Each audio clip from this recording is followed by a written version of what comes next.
Բարև ձեզ, եթերում մեկը հազարից հաղորդաշարն է։ Աշխարհում միլիոնավոր մարդիկ ապրում են մի ախտորոշմամբ, որի մասին շատերը կամ չեն լսել, կամ լսել են սարսափազդու առասպելներ։ Կարմիր գայլախտ, հիվանդություն, որ աշխարհում տարեկան մոտ 16,000 մարդու մոտ է ախտորոշվում։ 90% դեպքերում այն թիրախավորում է կանանց, փոխելով նրանց կյանքի ռիթմն ու երազանքները։ Մեր հյուրն էլ այսօր մեկն է նրանցից։ Կին, ով արդեն մի քանի տարի է ապրում է համակերպվելով այդ հիվանդության հետ։ Մինչ կսկսենք մեր զրույցը, ուզում եմ հիշեցնել, որ շատ մարդիկ դիտելով մեր հաղորդումները անհատապես օգնում են մեր հյուրերին։ Նախագծի գործընկերը Ձերժավա ընկերությունն է։ Ձեր դիտումը, մեկնաբանությունը եւ տարածումը շատ կարեւոր է մեզ համար։ Դրանով դուք ոչ միայն ձեր մեծ ներդրումն եք ունենում հաղորդման զարգացման գործում, այլ նաեւ մեր հյուրերի խնդիրների բարձրաձայնման եւ լուծումներ գտնելու հարցում։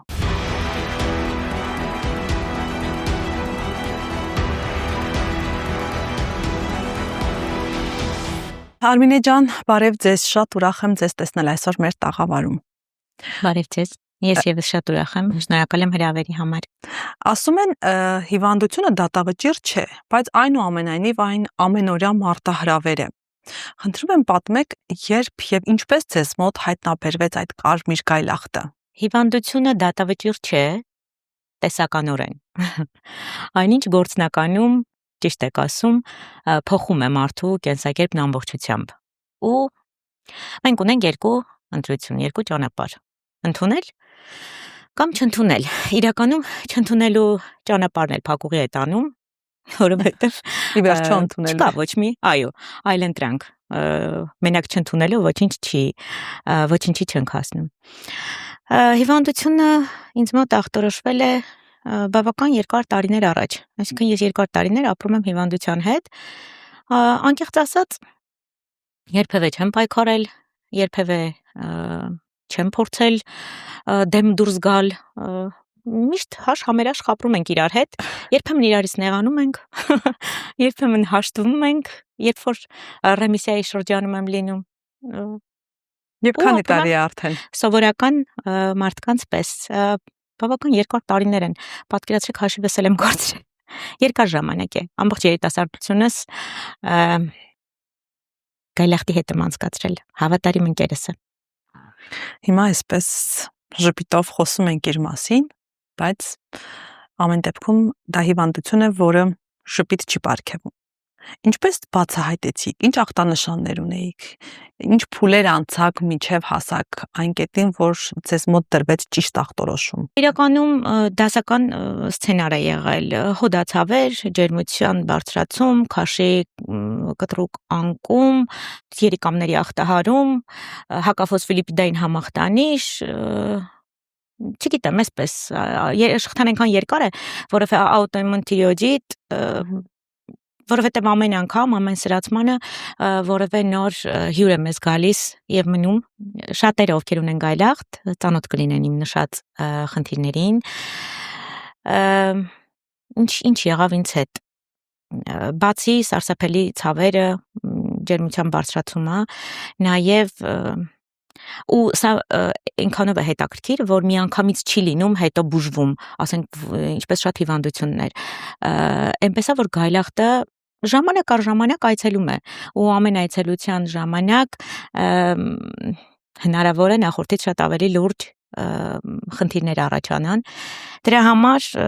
այսպես կարելի է ասել ահով, սարսափով, բայց նաև ժպիտով սպասում եմ ամեն անգամ նոր մարտահրավերին։ Մինչև հիմա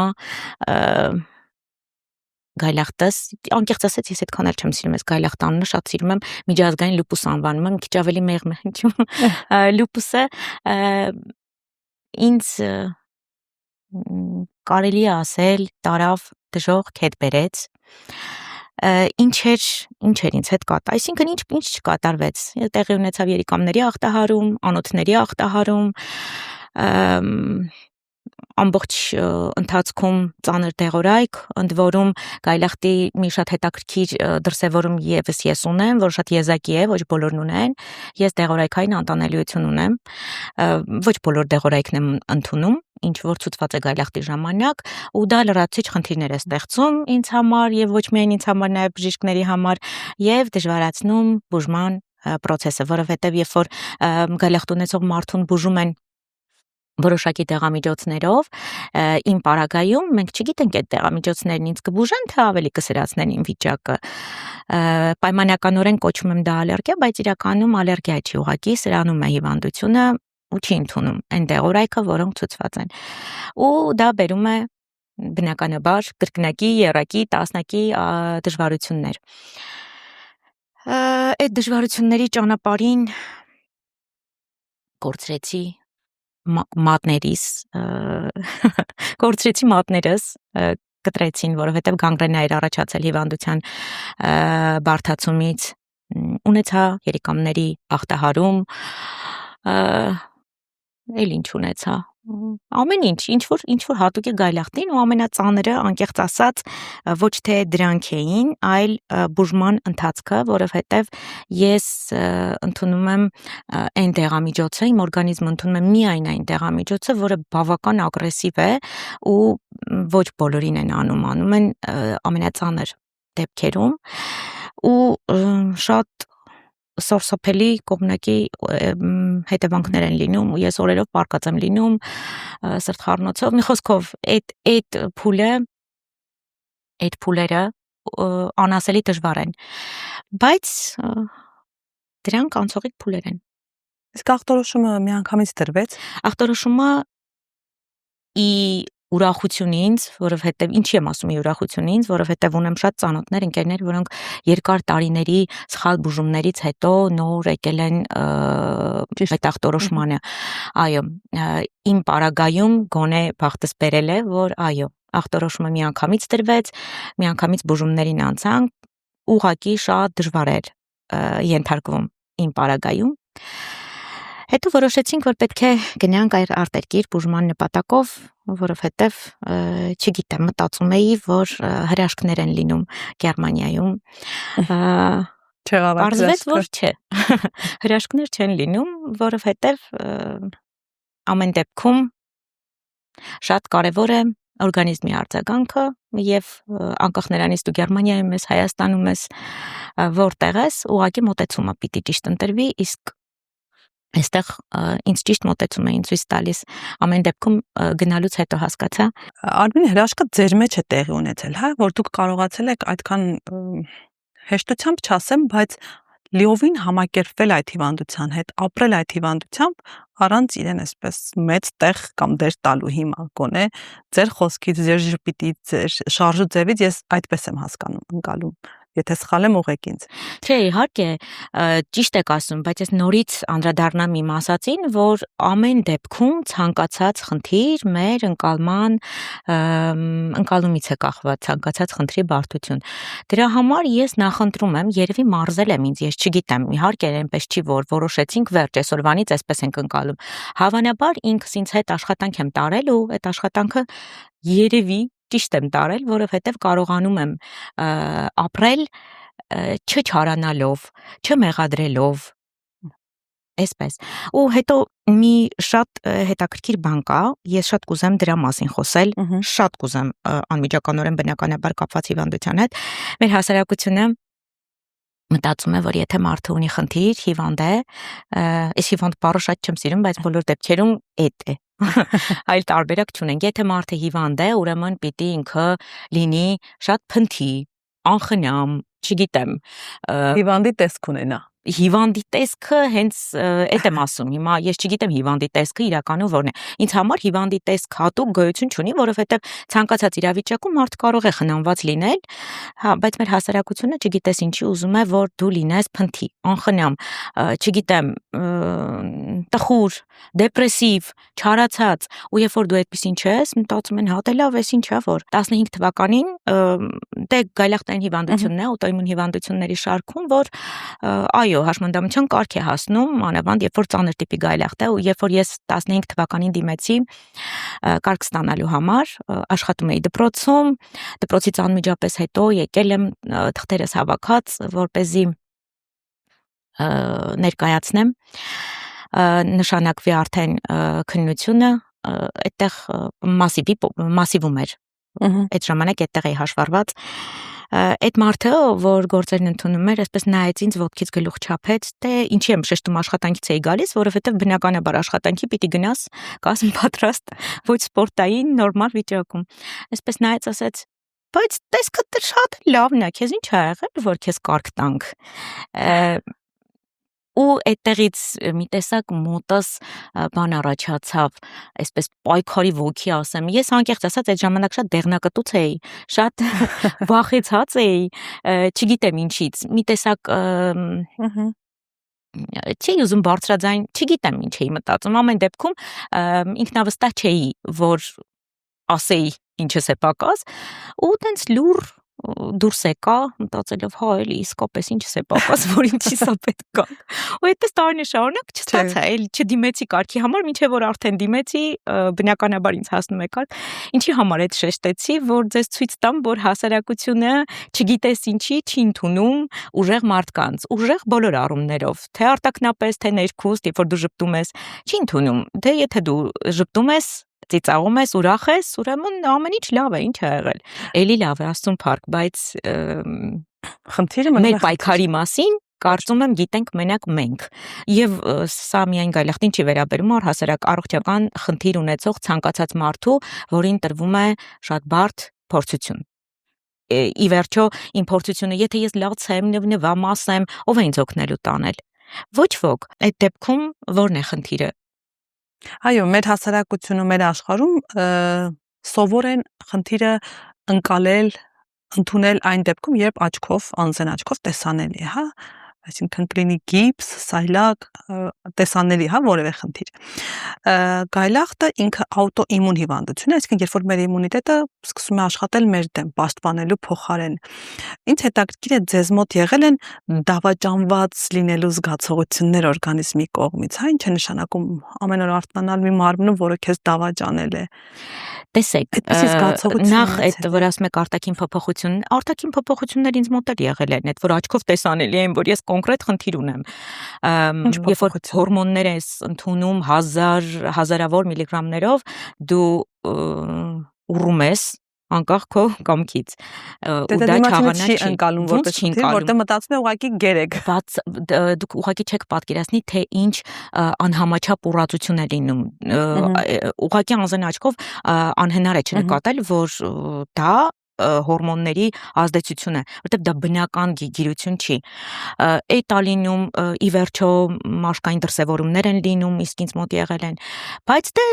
ես միշտ եմ նախընտրում զոհի կերպարում հանդես չգալը, վայ գիտեք ես մեղք եմ, վայ նայեք ինձ մոտ ինչեր են լինում եւ ինչ։ Պիտի հաղթահարեմ։ Եթե նորից եմ կրկնում իմանամ որևէ մեկը ինձ կօգնի, միգուցե դիմեի, չնայած չեմ սիրում, բայց այս պարագայում, իսկ ինչ վերաբերում է դավաճանված լինելու զգացողությանը, երբևէ այդպես չեմ մտածել։ Ես չգիտեմ հիմա գուցե նայողները մտածեն ես մի քիչ աննորմալ եմ, ես գուցե աննորմալ եմ ու դա ինձ օգնում է, եթե այդ պիտի օգնի, թող լինեմ այդպեսին։ Երբեք չեմ զգացել, ես շատ սիրում եմ ինձ, իմ օրգանիզմի, ես այն մարդկանցից եմ, որ գուցե, ես այն մարդկանցից եմ, որ միշտ մտածում է, որ միշտ կողմնակից է բաժակը կիսով չափ լիքն է տարբերակին, ոչ թե դատարկ կիսով չափ։ Դրա համար ես ավելի շատ շնորհակալ եմ իմ օրգանիզմին, որ ամեն դեպքում դուրս եմ գալիս բարդ իրավիճակից։ Հնարավոր է, չէ՞, նաև դուրս չգալ։ Այնպես որ բացարձակ չեմ ունեցել այդ զգացողությունը։ Այս հիվանդությունը լուպուսը ինքը ունի այսպես փուլեր, հա, փուլեր հանգստի փուլ եւ ունենում է նաեւ ագրեսիվ փուլ, երբ որ ինքը ակտիվանում է, սկսում է նորից նեղություն պատճառել, ճիշտ եմ ասում։ Ճիշտ եք, շատ ճիշտ եք։ Այսինքն ինչ ժամանակահատվածում այդ ակտիվացումը լինում եւ պարտադիր է որ լինի, թե կարող է մարդը տարիներով ապրել առանց այդ ակտիվացման հիվանդության։ Դե տեսեք, ես հիմա որպես բժիշկ չեմ կարող խոսել, բայց որպես գրող, այո, ու ինչքան որ հետաքրքրվել եմ, իդեպ ունեմ ընկերներ, հիվանդությունից հետո հետաքրքրվեցի, գտա ընկերներ, որոնք ունեն այս հիվանդությունը, այո, շատ տարբեր են թանում, բոլորիս մոտ։ Ընկեր ունեմ, որ ոչ մի կերպ չի նստում հիվանդությունը։ Ընկերներիցս ոմանք շատ հեշտ են հաղթահարում բազային դեղորայքով, ոչ մի առանձնահատուկ ախտանշաններ չեն ունենում։ Այսինքն այնքան տարբեր է սրա ընթացքը, մարդ կա,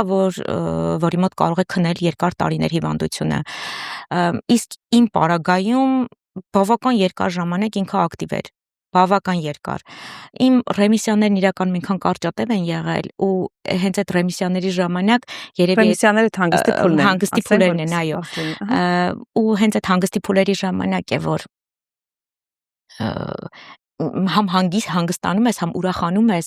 երջանիկ ես, որ դու լավ ես, այդ կհասկանան մենակ այն մարդիկ, որոնք ունեն առողջական խնդիրներ, որովհետև երբ որ դու առողջ ես, մի տեսակ չես գնահատում այն ինչ որ ունես։ Դե կյանքի օրենք է, չգրված օրենք է։ Մի տեսակ չգիտես ուրախանաս, բայց համ էլ վախենում ես ուրախանաս, բավոր, այն ներքին ամեն դեպքում տագնապը կա։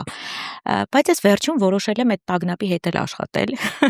այլ անել, որովհետև ամեն դեպքում կյանքի որակի վրա շատ է ազդում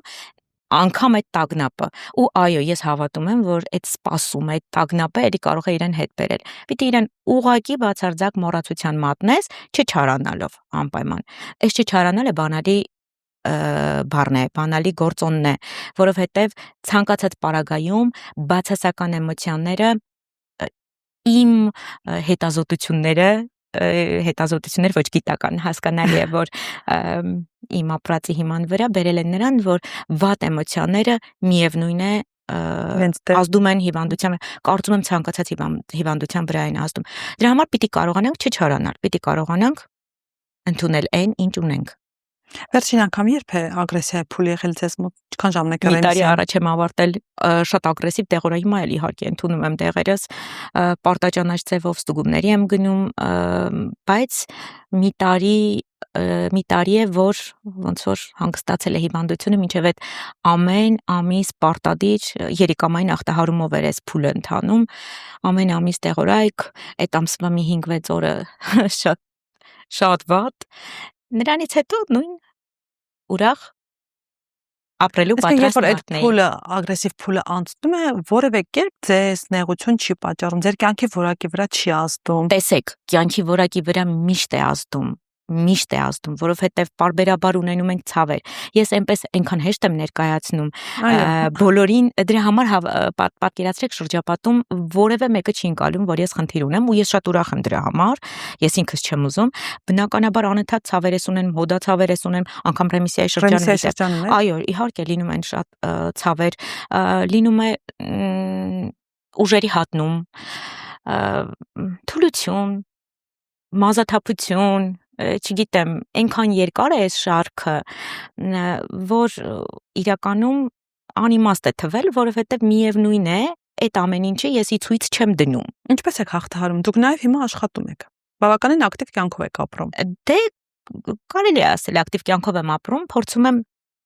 աշխատանքս իրականում այնպիսին է, որ ամենօրյա չի զբաղվածությունս, դա ինձ թույլ է տալիս շատ չհոգնել, որովհետև ամեն դեպքում հոգնածությունը բերում է էլի հիվանդության որոշակի ակտիվացման,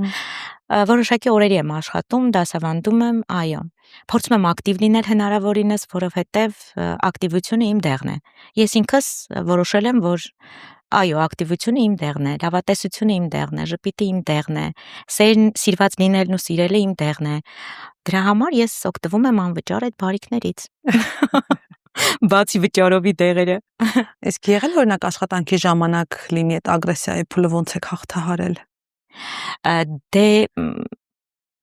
ինքը գալախտե այսպես նոպայաձև չի լինում, որ աշխատանքի, հա, իհարկե եղել են օրեր, երբ ես ուղղակի ցավազրկող եմ խմել, ավելին ասեմ, լինում են օրեր, որ ես ցավազրկող եմ խմում, գնում եմ աշխատանքի, բայց կարծում եմ յուրաքանչյուրը իր խաչն է տանում, սա էլ ինքն է։ Շատ հաշտ ու համերաշխ եմ խնդրիս հետ։ Արմինե, ուզում եմ նորից խոսել հասարակության վերաբերմունքի մասին։ Ինչպես են հասարակության անդամները ձեր մտերիմ ծանոթները արձագանքել, վերաբերվել,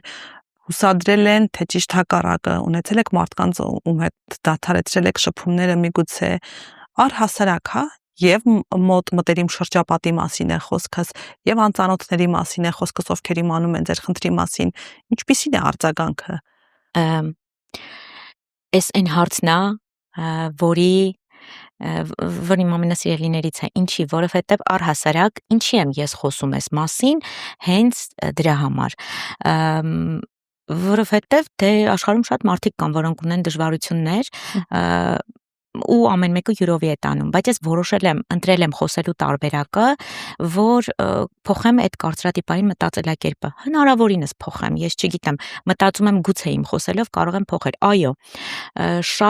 շատ մեծամասամբ ինձ օգնող մարդիկ են իմ կողքին, իմ ընկերները, իմ հարազատները, մեծամասամբ, բայց ես նաև տեսնում եմ շատ մարդկանց, ովքեր ունեն խնդիրներ եւ ոչ միայն լուպուս, ցանկացած այլ աուտոիմուն հիվանդություն կամ որևէ խնդիր, էական չէ, որոնք թաքցնում են։ Այդ մարդիկ թաքցնում են իրենց խնդիրը, որովհետեւ այս հասարակության մեջ ամոթ է հիվանդ լինելը, չգիտեմ ինչի ամոթ, բայց ամոթ է։ Նախորդ դարերում ստեղծագործություններից մենք գիտենք, եթե կարդացող ընթերցողներ ունենք, որ օրինակ ցավագարը պատմվածքում չէ, ոնց են աղջկան այնքան են ծեծում, որ չար ոգին դուրս գա, էպիլեպսիայով հիվանդ էր ինքը ու այնքան են ծեծում, որ չար ոգին դուրս գա, որովհետև հավատում էին, որ իր մեջ տենց դև է մտած։ Այսօրվա հասարակությունը շատ քիչ է տարբերվում, որոշ մաս իհարկե ես չեմ ուզում բոլորին ասեմ, որովհետև գրեթե նույն վերաբերմունքն է մարդու հանդեպ, ով ունի որևէ խնդիր։ Ճիշտն ասած չգիտեմ ինչի համար է տենց, բայց այդ փաստ է ու այդ փաստը հաստատվում է այն լիքը մարդկանցով, ովքեր թաքցնում են իրենց խնդիրը, այո, թաքցնում են իրենց խնդիրը։ Ես չեմ հոգնի կրկնել, որովհետև ես ամեն օր այդ մարդկանց հետ խոսում եմ, ասում եմ, ախր ամոթ չի, հա, ընդունում են, որ ամոթ չի, բայց իրանք չեն կարող փոխել հասարակությունը, դրա համար նախընտրում են լռել, ավելի հեշտ է այդ տարբերակը։ Հայաստանում շատ են գայլախտ ունեցողները։ Անկեղծ ասած շփվում եք իրար հետ։ Շփվում եմ, թե բնական է բոլորի հետ չեմ կարող շփվել, բայց շփվում եմ։ Բայց ունեք ներքին շրջանակ, որտեղ որպես հազվադեպ հանդիպող հիվանդություն իրար հետ շփվում եք, փոխանակվում եք, փորձով ենք փոխանակվում, երբեմն որոշակի գանգատների ժամանակ անմիջապես իրար ենք գրում, քո մոտ էսպիսի բան ա եղել, բա քեզ մոտ, հա, իհարկե, շփվում ենք, գտել եմ բավական ընկերներ գայլախտի շնորհիվ, այսպես կարող եմ ասել։ Ձեր կյանքի վրա ամենամեծ հետքը, որ թողել է լուպուսը, որն է եղել։ Լուպուսի թողած ամենամեծ հետքը։ Ես իրականում չեմ մտածել անկեղծ ասած այդ հարցի շուրջ, բայց ես միշտ մտածել եմ, որ ցանկացած բան, որ տրվում է մարդուն, ցանկացած խնդիր, այդ կլինի առողջական, թե այլ իրադրությամբ պայմանավորված, ինչ որ բանի համար է տրվում։ Միգուցե ես ինչ-որ առաքելություն ունեմ, որ պիտի կատարեմ այս հիվանդությունը հաղթահարելով։ Միգուցե ինձ մոտ իրականում, հա, շատ լուրջ արժեհամակարգային փոփոխություն եղավ։ Ես շատ հարցերում վերարժևորել եմ հայացքներս։ Այդ առումով շատ մեծ ազդեցություն է թողել։ Իսկ հարազատները ձեր կողքին են եղել միշտ։ Հարազատներս միշտ իմ կողքին են եղել, միշտ իմ կողքին են ու կարծում եմ միշտ կողքիս են լինելու։ Ու նրանց հենց իմ կողքին լինելն է, որ ինձ դարձնում է այսպիսին։ Միգուցե իրենց գործոնը չլիներ ու ես այսպես չմտածեի, որովհետև ամեն դեպքում քեզ տված սերն է, որ դու կարողանում ես տալ, վերադարձնել, եթե չվերցնես, չստանաս, որտեղից ես տալու, ամեն դեպքում էներգիայի փոխանակում է չէ լինում։ Շատ լավ, իսկ առաջիկայի համար ինչ-որ ծրագրեր ունեք։ Կապած հիվանդության հետ, թե առհասարակ։ Ես կարծում եմ, որ բոլորս միշտ պիտի ծրագրեր ունենանք, առանց ծրագրերի, առանց ինչ-որ տեսլականի անհնար է։ Ես շատ ունեմ երազանքներ, իհարկե, շատ ուզում եմ, հիմա իմ ամենակարևոր երազանքն է երեխա որդեգրելը։ Ես ունեմ իմ երեխան,